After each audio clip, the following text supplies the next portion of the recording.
We're building a new orders table that's going to grow into millions of rows. The obvious pick is BIGSERIAL.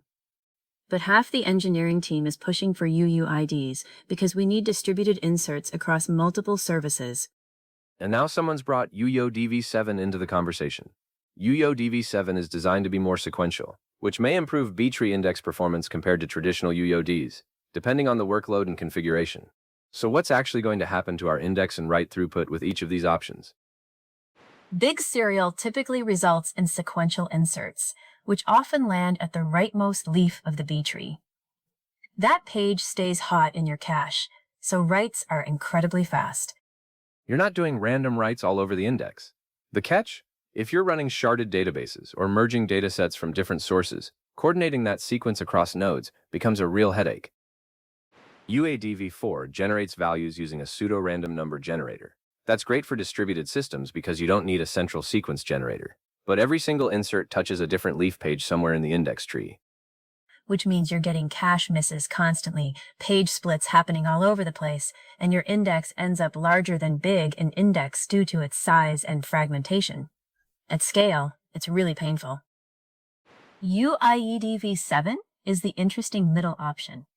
It puts a timestamp in the first 48 bits, so inserts that happen in the same millisecond end up near each other in the B tree. They're naturally ordered by time. You're getting the high probability of uniqueness from UUIDs without destroying your cache locality. Index bloat is still higher than BIGINT index T, about 1.3 times, but that's way better than V4's 3 times. Postgres doesn't have native UUIDv7 support yet. You'll need to generate them in your application code using a library that implements the draft spec. Once you've got your app generating them, you just insert the values like any other UUID. The time ordering is built into the value itself, so Postgres's B tree naturally keeps them sorted. We ran pgbench with insert-heavy workloads on a table with 10 million rows.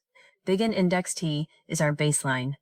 UUIDv4 dropped throughput by 40% because of all those random page splits and cache thrashing. UUIDv7 only cost us 12%. That's basically the overhead of the wider key and a bit of fragmentation, but the time ordering keeps the hot write path fast. Quick note, if you're already running UUIDs and you're worried about bloat, my DBA's free health check measures it across all your indexes and gives you the exact error index concurrently command you need to reclaim that space. Here's how to think about it. If you're on a single node, or you can coordinate a sequence generator, BIGSERIAL is still the fastest and leanest option. If you need distributed uniqueness without coordination, UUIDv7 may offer advantages, but ensure your system supports it before migrating. And if you're using UUIDv4 today, consider moving new tables to v7 if your stack supports it. The index bloat and throughput penalty can be significant for write-heavy workloads. Want to see how your current primary keys are actually performing? Connect your database at mydb8.dev for a free health check. It'll measure index bloat, flag missing indexes, and give you the exact SQL to fix them. Takes a few minutes to connect, and you'll get a full report within the week. No guessing, no manual queries, just the real numbers and the runnable fixes. Check it out at mydb8.dev.